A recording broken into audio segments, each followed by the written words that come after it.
ရှေ့တောင်အာရှရဲ့ဆွတ်ဆွတ်ထူထဲတဲ့အပူပိုင်းမိုးတစ်တော်ကြီးတွေမှာဒဏ္ဍာရီတွေကငကားတွေတကယ်ရှိနေတယ်ဆိုတာသင်သိပါသလားဒါပေမဲ့ဒီငကားတွေကမီးမုံနိုင်စွမ်းမရှိကြပါဘူး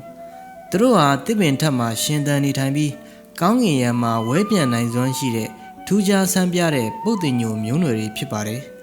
တိဗ္ဗံအမည်ရဒရဂိုလို့ခေါ်တဲ့ဒီတတဝါလေးတွေဟာတဘာဝတရားရဲ့အမခန်းစင်ကဲပြောင်းလဲမှုရလဒ်တစ်ခုပါပဲဒီတော့ဦးကြီးတွေရဲ့မြေပြင်ဟာရန်သူမျိုးစုံနဲ့အန္တရာယ်များလွန်းပါတယ်။ဒါကြောင့် Flying Dragon လို့တင်စားရတဲ့ဒီပုတ်တင်ညိုလေးတွေဟာသူတို့ရဲ့ဘဝတစ်ခုလုံးနီးပါးကိုမြေပြင်နဲ့ဝေးရာ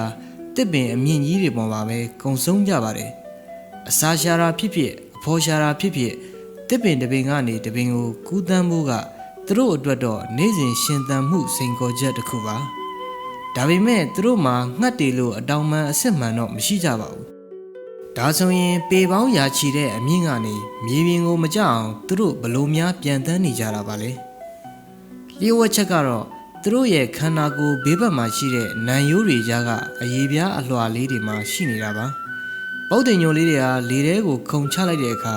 သူ့ရဲ့နံရိုးတွေကိုကားထုတ်လိုက်ပြီးအတောင်ပံတစ်ခုလိုဖြန့်လိုက်ပါတယ်ဒါဟာလေဒီတစ်ခုဖွင့်လိုက်တယ်လို့မျိုးလေထဲမှာတည်ငြိမ်စွာဝဲပြန်သွားစေဖို့ကူညီပေးပါတယ်သူတို့ဟာမီတာ30သို့မဟုတ်ပေ90ကျော်အကွာဝေးထိတခါတည်းနဲ့ဝဲပြန်နိုင်စွမ်းရှိကြပါတယ်။ပိုပြီးအံ့ဩဖို့ကောင်းတာက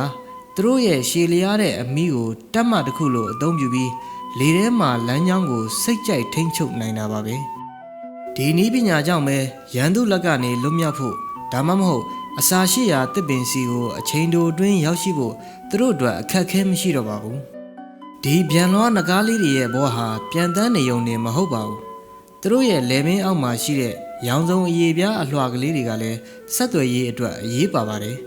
အထူးသဖြင့်အထီးတွေဟာအခြားပြိုင်ဘက်တွေကိုအချက်ပေးဖို့ဒါမှမဟုတ်အမတွေကိုဆွဲဆောင်ဖို့အတွက်ဒီရောင်စုံအလွှာကလေးတွေကိုထုတ်ပြပြီးနေမြေစိုးမိုးတတ်ကြပါတယ်